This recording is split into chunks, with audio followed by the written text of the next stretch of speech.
10 NBA teams who went all in and failed miserably. We'll start with a great example, which would be the Minnesota Timberwolves this past season, because they tried to win with Karl Anthony Towns, Andrew Wiggins, Zach LaVine, D'Angelo Russell, Anthony Edwards, and a bunch of combinations between them all. And it was their third year with Anthony Edwards and their 19th season straight of not being able to make it out of the first round of the playoffs, so they wanted to change that. So they went all in this year. It all started when they traded Malik Beasley, Patrick Beverley, Leandro Balmero, Walker Kessler, Jared Vanderbilt, and 5 first-round picks to the Jazz for Rudy Gobert. That's 5 players and 5 first-rounders for Rudy. Then, unsurprisingly, when things didn't work out, they traded D'Angelo Russell for Nickeil Alexander-Walker, Mike Conley, and 3 second-round picks. So they got a veteran point guard and center in hopes to make this a championship team. Well, instead, Rudy Gobert didn't make the All-Star team for the first time in 4 years, Karl Anthony Towns missed most of the season, and the Wolves won only a single game in the first round of the playoffs. They gave up a lot of players and most of their draft picks and are now stuck with a first-round playoff team. So yeah, that sounds pretty miserable to me. Another team that went all in was the 2003 and 4 Los Angeles Lakers. You see, Kobe and Shaq had recently three-peated. Well, when their success was finally stopped by the San Antonio Spurs in 03, they came back the next season ready for revenge. So they signed both Gary Payton and Karl Malone, who were free agents at the time, and put them in their starting lineup, giving them on paper one of the craziest starting fives the game's ever seen. Now, while Gary and Karl were both way past their primes, their plan actually started to work, and they got revenge on the Spurs, knocking them out 4-2 in the second round. And they made it back to the NBA Finals, but they lost in only 5 games to the Detroit Pistons. Now, of course, this team didn't trade away all their assets or anything, and just signing Gary Payton and Karl Malone isn't necessarily going all in for a season, but the fact that they made both guys starters and broke up the entire team after the loss shows that this was really all or nothing for them. The Houston Rockets had the same attitude back in the late 90s, and it all stems from when they won their back-to-back championships in 94 and 95. You see, in 95 they brought in Clyde Drexler, and he was able to help Hakeem win his second straight title. But the season afterwards didn't go so well, and they got swept by the Supersonics. So Houston then started the process of going all in by trading for Charles Barkley. They sent Chucky Brown, Mark Bryant, Sam Cassell, and Robert Horry to the Suns to bring him in to create the league's newest big three.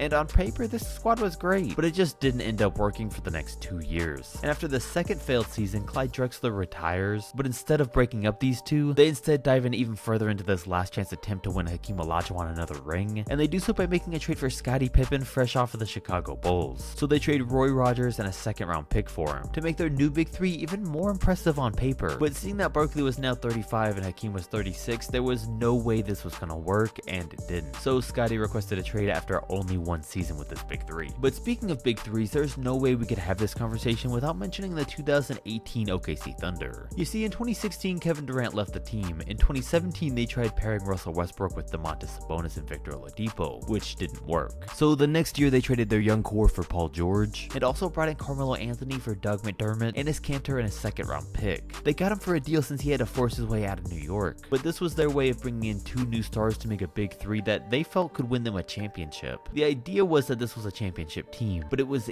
anything but that, because their season quickly spiraled out of control. The team had no real identity. Melo played so bad he got banished from the league. Paul George's numbers dropped across the board, and as a whole, these guys still got eliminated in the first round. Based on all the hype this squad had around it at first, nobody could have seen the season playing out the way it did. Now, this also directly leads us into our next team, because after PG-13 decided to leave OKC, he went to the Los Angeles Clippers back in 2019. You see, Kawhi Leonard wanted to sign with the team, but only would do it if they traded for Paul George, so the Clippers sent Danilo Gallinari, Shai Gilgeous-Alexander, and 5 first-round picks. For that value, they basically just straight up traded for both of these guys anyways. But 5 picks and Shai, who's turned into a superstar as he was projected to, and in return so far, the Clippers went to the second round, the Western Conference Finals, missed the playoffs completely, and got eliminated in the first round. And all the most recent failures have to do with both guys not even playing in the postseason for the past 2 years. We know they don't play though, it's been highly publicized over this postseason. The Cleveland Cavaliers also failed LeBron James during his first run there, and that was shown by the fact that them going all in on him didn't happen until his last season there, because the Cavs actually made no real moves at getting LeBron any help at all throughout his entire first run. So when they finally did something for him in 2010, it was basically them going all in. They knew they were about to lose him in free agency, so they decided to do something, and that was when they traded for Shaq and Anton Jameson. They gave up Sasha Pavlovich and Ben Wallace for 37-year-old O'Neal and Zydrunas Ilgauskas and a first to get back Jameson. Now, to be fair, Shaq was coming off of an all-star season for Phoenix, averaging 17 and 10, while Anton was putting up 20 and 10 before his trade went down. But obviously, these trades still weren't enough. It was clear that Steve Nash had carried Shaq to be an all-star, because now with LeBron, he was a very different player, clearly playing like a 37-year-old. So the Cavs even end up finishing with a slightly worse season than they had the year before. And of course, James would still leave at the end of the season. So they really made these two trades for nothing. Interestingly enough, the 2008-9 Phoenix Suns also made an all-in trade revolving around Shaq that didn't pay off. You see, this was the team with Steve Nash, Amari Stoudemire, and Sean Marion as their core. And they were able to cement themselves as a top-tier Western Conference team every season for 3 years. But when they kept getting beat, they decided to blow up their core group of guys and trade Sean Marion to the Heat basically straight up for a 35-year-old O'Neal. They thought adding more size and another big man to play with Steve would do the trick. And Shaq was still making all-star teams and averaging 20 and 10 for the Heat. Plus, he had just helped D-Wade to win a title 2 years prior, so you could see where they may have been coming from. But in reality, it was a terrible decision because Shaq didn't fit at all on the team. He slowed down their 7-second offense and caused them to get beaten in the first round by the Spurs. Then the next year, they just straight up missed the playoffs completely. They tried to do something tricky here with their team and it completely backfired. But while speaking of Steve Nash, he also found himself on the wrong side of one of these trades as well. And that of course was for the 2012 Los Angeles Lakers. You see, the Lakers had won 2 championships. Then the next 2 years they had massively disappointing seasons. So as Kobe was getting older, the team decided they needed to do something drastic to try and win him another championship while they still could. So they traded Andrew Bynum for Dwight Howard, 2 first-round picks for a 38-year-old Steve Nash, and formed what was supposed to be a super team. Well, Nash instantly developed career-ending back problems, Dwight Howard started his career collapse, and the whole team was terrible. They just barely made the 8th seed, Kobe Bryant tore his Achilles, then they got swept in the first round by the Spurs. Then, oh yeah, after the season, Dwight left as a free agent. So things couldn't have possibly gone any worse for this team. Or any team, really. Unless you're the Brooklyn Nets, because it's almost as if this team learned nothing from the Lakers' mistake 1 year prior. Because a year later, they also attempted to form a super team, but somehow flopped even worse in what was the biggest fail in NBA history. The team had Darren Williams, Joe Johnson, and Brooke Lopez already on their team, which was a great core group of guys. But it wasn't enough. So they signed Andre Blatch, Sean Livingston, and Andre Karolinko to the team, then traded 5 players and 4 first-round picks to the Celtics for a 37-year-old Kevin Garnett, a 36-year-old Paul Pierce, and Jason Terry. And we all know what happened from there. The team was a complete failure, only made the playoffs 2 times, and went nowhere before breaking up soon after. But when the Celtics then got both Jaylen Brown and Jason Tatum as a result of this trade, there looked like there was